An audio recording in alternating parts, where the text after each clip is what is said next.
Moi, c'est Pat Gauvin, je suis copropriétaire de Cielo Glamping Maritime. Moi, c'est Émilie Leblanc. C'est sûr que cet hiver, on était très occupés, là. Puis c'est toujours notre deuxième hiver. Puis fait qu'on, ça se remplissait quand même assez bien. C'était pas complet, mais quand la pandémie a frappé, c'est sûr qu'on a eu beaucoup d'annulations euh, à court terme, là. Fait qu'on on a laissé faire notre politique d'annulation aussi. On a donné des crédits aux gens. Fait qu'on a quand même essuyé des pertes financières assez importantes à ce moment-là. Par la suite, ça commençait à être des gens plus locaux qui ont repris le goût de, après quelques jours, quelques semaines de confinement, là, de s'évader. Puis là, quand les mesures ont été euh,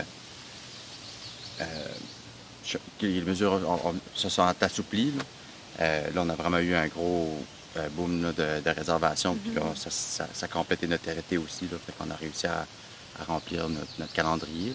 Mais ça a été quand même mars-avril. Qui était tough, là, ouais. On a toujours resté ouvert vu qu'on permet la distanciation sociale, puis qu'il y a vraiment ta propre salle de bain, cuisine, tout ça que tu as besoin à l'intérieur du dôme. Fait qu'il n'y a pas d'air partagé qui était essentiel.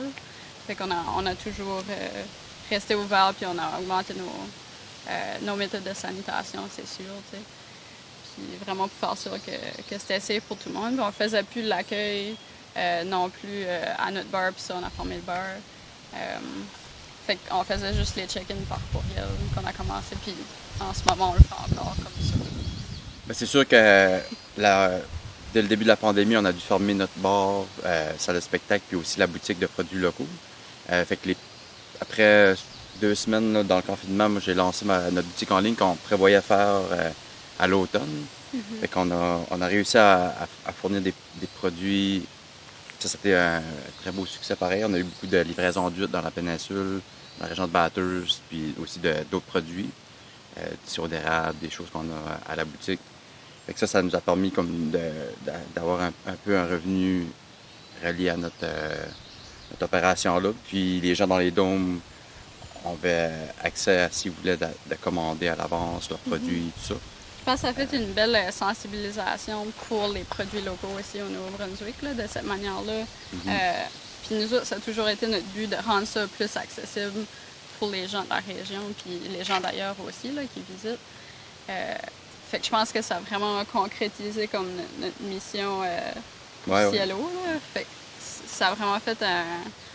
Puis en plus, quand nous autres, on faisait vraiment les livraisons aux maisons. Là. Fait qu'on allait là avec la vanne, puis tu sais, on voyait les gens comme par la fenêtre, puis ils faisaient tout allô. C'était comme. Ça donnait un genre de human connection là, pendant ces temps-là qui était comme tellement bizarre. Là. Fait que ça a fait comme. Ça a comme fait du bien là, de Oh, ce oui, sens-là. c'est sûr. Là. Ça rapprochait de les clients d'une autre manière. Là. Il y a une partie de la boutique que c'est des choses que tu vois dans le dôme. Fait que c'est vraiment comme amener le confort Cielo à la maison. Ça, c'est d'une partie.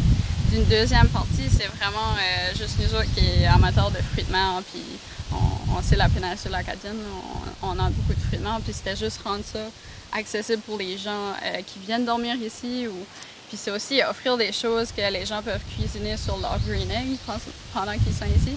C'est vraiment comme, je sais pas, on est des foodies, puis on voulait vraiment juste comme avoir tout le meilleur du Nouveau-Brunswick dans notre boutique. C'est sûr, on va expander encore plus. Là. Il y a beaucoup de produits qu'on veut rentrer, puis ça. Mais je pense que, tu sais, pour nous autres, comme supporter local, je pense que les gens ont compris le message pendant la pandémie, que c'était encore plus important tout de suite. Puis c'est pour ça que ça a vraiment concrétisé là, quand on a fait les livraisons à la maison. Mais je pense que les gens vont continuer dans cette voie-là. Là. Puis tu sais, la vision de Cielo, c'est vraiment de participer au développement de notre communauté, puis développer des partenariats avec des producteurs, puis développer des nouveaux produits, puis de connecter les gens de la place avec les gens de l'extérieur, puis aussi puis même les gens locaux qui peuvent découvrir les produits qu'on a ici. On a les huîtres qui sont arrivées dans la baie de Saint-Simon, ben c'est sûr qu'on fait goûter à nos clients quand ils venaient, puis fait que c'est des choses qu'on veut mettre en valeur, puis c'est aussi connecter comme les gens du produit à la terre jusqu'à qu'est-ce que ça peut faire comme produit après. C'est comme juste un exemple vite fait, comme la kombucha qu'on fait avec Val Fermentation. Il prend vraiment la lavande qui pousse à Cielo, puis il fait notre batch avec nous autres. juste nos produits à nous autres, ils prennent les raisins À mon âge. qu'on va faire pousser ici. Là, cette année, on a pogné des petites vignes. Là. Puis ça, c'est vraiment comme... Le glamping, c'est ça, c'est être en nature, être dans le luxe, mais comme vraiment assez rapprocher les gens à la terre, puis de montrer comme, regarde, ça pousse là, puis voici le produit que ça fait après. Là. Ben là, présentement, on est en train de faire de l'aménagement paysager, ça c'était déjà planifié, là, autour des dômes. Fait que là, on va avoir vraiment des fines herbes pour les clients, des topinambours, de la lavande. Que tu peux cueillir tout de suite à côté de ton dôme, cuisiner avec. Ouais, des bleuets, des groseilles, des cerisiers. On va mettre à peu près 200 petits arbustes fruitiers là, sur la propriété. Fait que ça, c'est vraiment de créer un petit oasis. Là, puis on va utiliser ces arbres fruitiers là, pour faire des sirops dans nos cocktails au bar. Aussi juste en décoration, tout ça.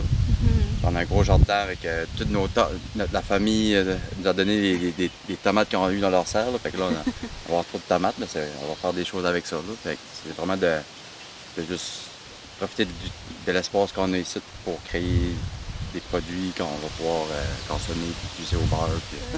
C'est vraiment comme créer un bar qui serait 100% local aussi. Comme tout de suite, on a vraiment les alcools de la distillerie Fils du Roi.